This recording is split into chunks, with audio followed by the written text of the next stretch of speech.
Hello, my dear children of grade 5.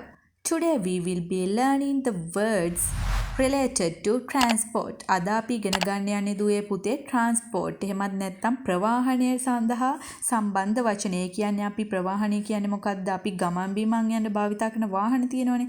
ඒ සඳහා සම්බන්ධ වචන තමයි අද අපි ඉගෙන ගන්න. ඉතින් දුවල පුතාලගේ ශිෂ්‍යත්ව විභාගයට මේ වචන එනවා. ඒ නිසා තමයි මම මේ වීඩියෝ මාලාව මගින් ඒ සඳහා අත්‍යවශ්‍ය වචන ඔයාලට වීඩියෝ මගින් ඉදිරිපත් කරන්න. ඉතින් දුවල පුතාලා තාමත් මගේ channel එක subscribe කරලා නැත්නම් පහළ තියෙන subscribe button එක click කරන්න අමතක කරන්න එපා. මොකද ඔයාලට අත්‍යවශ්‍ය වචන සියලු දේ මම ඉදිරිපත් කරනවා. First one lorry. lorry ට අපි ඉංග්‍රීසි වලින් කියනවා lorry. Next van. van රථය. van රියට අපි කියන්නේ van. Next one train. කෝච්චිය train. කෝච්චියට අපි ඉංග්‍රීසි වලින් කියන්නේ train. Next aeroplane. aeroplane. ගුවන් යානයට අපි කියනවා aeroplane. ගුවන් යානය aeroplane. Next one helicopter. helicopter. helicopterයට අපි කියන්නේ helicopter. helicopter. ship. නැව ship. නැවට අපි කියනවා ship. නැව ship. නැව ship.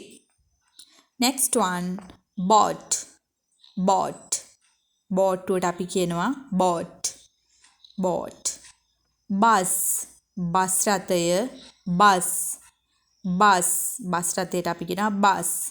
car. car. car. motor රථය car. bicycle. bicycle. bicycle පාපැදියට අපි කියන්නේ bicycle. bicycle පාපැදිය bicycle. cart. කරත්තය cart. Next one is theme 10 home garden. home garden අපේ ගෙවත්තට සම්බන්ධ දේවල් තියෙනවනේ. ගෙවත්තේ දකින්න තියෙන දේවල් වලට අදාළ දේවල් දැන් ඉගෙන ගන්න. flowers මල් flowers. marigold. marigold මොනවද marigold කියන්නේ? දාස්පෙතියා marigold දාස්පෙතියා. shoe flower. shoe flower වද මල. rose රෝස මල. rose රෝස මල. sunflower සූර්යකාන්ත මල. sunflower සූර්යකාන්ත මල. sunflower. jasmine peach. jasmine peach.